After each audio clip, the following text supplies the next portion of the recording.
going to do is start off with this 3x3 card base. And we're going to create essentially like a cool pattern paper background on this card base. So I'm going to start off, what I did was I picked out colors that seemed Halloween-y to me, purple, orange, and black. And these patterns actually really give that sort of elegant, spooky Halloween thing. So these tapes, you can just rip them. They're like masking tape. So essentially what I do is just across the top here, and I'm going to make sure that I, make it straight, is I've just put a piece of tape. Oop, that's not straight. The good thing is you can lift these up. So you can really make sure that you're doing it correctly. So I rip that off, and then what I do is I'm actually just going to fold it over the edge like this and around the edge like that. And then when you fold the card, it's going to give that, perfect appearance. Now, if this bugs you, like, it doesn't bother me. I think it's kind of fun to see the inside. All you have to do is just cut out a piece of cardstock and just tape over it. But I think this is the easiest way to get that continuous look. Or you could do it on one panel and then tape that onto a card. Either way works. So I did this purple one. Next one I'm going to do is a black one. And just got to find my edge here. And I'm just going to do the same thing. I'm just going to go and pull it across. And I'm just going to cover up some of the design, and I'm using the design to kind of help me line it up. See? Okay. And there we go. And this process is actually pretty fast once you get going. Like the first time I did this card, it took me kind of a while, and then once I got going, it was like, okay. So this next one, this orange tape is a lot more translucent, as you can see. So I'm going to show you, this time I'm going to let the translucency kind of play with me, and the next time we put it down, we're going to do something to make it less translucent. So now I'm just going to go and, like I said, just use the pattern on the previous tape to help me line it up. And I like that black tape shows through. I think that looks really fun. So that's right there. And then I'm just going to keep alternating my colors. So we're going to do the same thing with the orange. It'll cover up however much you want. And the cool thing is you could do this with different colored tape. You could create like all these really cool backgrounds. So right now we have that same translucent look. If you want to get it a solid look, all you have to do is just put the same tape over it again. So you just line up the design. And this one you have to kind of make sure you really get over it and line it up. And sometimes my lining up doesn't end up perfect, but it still gets that feel that I want. And as you can see the difference in the looks. Let me bring it up closer to the camera and see if my camera will be a good girl and focus. All right. Focus. I think it might be focused. But you can see the translucency. You can see the black through this one. You really can't see it there. So that's kind of a cool way to kind of add that extra thing. And then black tape like that. Do this. Ah! And voila. Goes down, and now we have this really cool front. So the next thing we're going to do is use the Heebie Jeebies set. So let's see, I'm going to grab a block.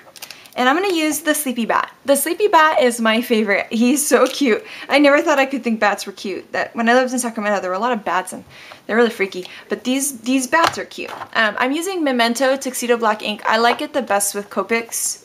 Personally, I feel like it kind of fades the least. So I'm just going to stamp Mr. Sleepy Bat here 3 times.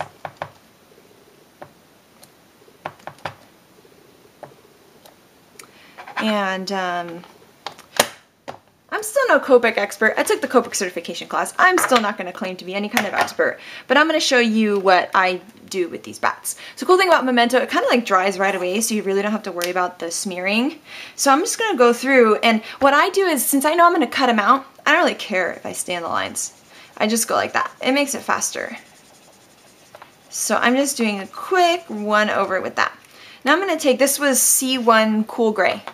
Now this is T5 Toner Gray, and I'm just going to highlight little parts of him right here, here, and then the little ears. And I'm just going to repeat it. And this is a really cool way to do mass production with Copics. It's just like go fast, repeat, because you can cut it out later. Who cares if you miss the lines, right? And I'm going to go back through and just blend it in. And this one's kind of getting dry, so it doesn't work as well as it should. I need to get the refill for it. I just haven't done that yet. I'll probably go to eclecticpapery.com for that. They're a really great store. I just love Daisy. So I'll be going to her to get my Copics and my refills. Okay, so right now I just have some cool shading on my bats, and I'm going to cut them out. That's boring, so I'm going to pause for right now, and then we'll come back. And the next thing I want to do is I'm going to use the Boo sentiment from this step. And so I'm just going to pick up this sentiment. I'm going to use the Memento ink just to have it match the bats. And I'm going to stamp that. I'm going to make sure this is straight, and then I'm stamping straight along here. Okay, so there's my sentiment. And what we're going to do is, real quickly, I'm going to cut the top off of this. Okay, so I'm making one score line right here, and then one score line 1/8 over. Okay, we're going to use this guy. The scissors, bad idea. Okay, so now I'm going to use this same 1/8, and I'm just going to kind of try to mimic what I did before. And you do 1, and then 1/8 over. And what I'm going to do is I'm going to take this and let me put the blue back, because I think it's easier to see with the blue background on the camera. Okay, so what I'm going to do is I'm going to take this. I have these 2 score lines. Hope you can see there. I'm going to fold it like this and fold it down. And I'm going to take my my bone folder and just do that. And I'm going to do the same thing on the other side. So it's like an accordion. This one's going underneath this, and this one's coming out the other way. Does that make sense? I hope. Not that you can answer me, but hopefully it makes sense. It took me a while to figure it out. So hopefully I made some kind of sense there. Okay. So, and like I said, this is not perfect, but that's okay, because like for the Halloween card, I kind of like that kind of quirky, little off-center, Tim Burton kind of thing. And what I'm going to do is I'm going to make a line right in the middle of this. So, a dot right in the center. So this is 1, 2, 3, 4, 5. So 1, 2.5. And I'm going to go in and just make a little dot. And same thing on this side. I'm going to go through 1, 2.5, and then make a little dot. And then what I'm going to do, like I said, this is another one of those, it's not going to be perfect kind of things. You're going to take your scissors and go from the corner to the dot. But I'm going to go a little past the dot so that I can cut the dot out. So I'm going to go like that, and then I'm going to go on the other end and do the same thing until those cuts meet and I can pull this out. So now we've got one of these flaggy, and then we're going to make the bats hang off these lines like that. And I'm going to line up, make sure that I'm about halfway, and we have our card. So that's kind of how to use decorative tapes and Heebie Jeebies to make a card. Thank you so much for watching. Thank you so much for all of your support for Lawn Fawn. It's been so exciting.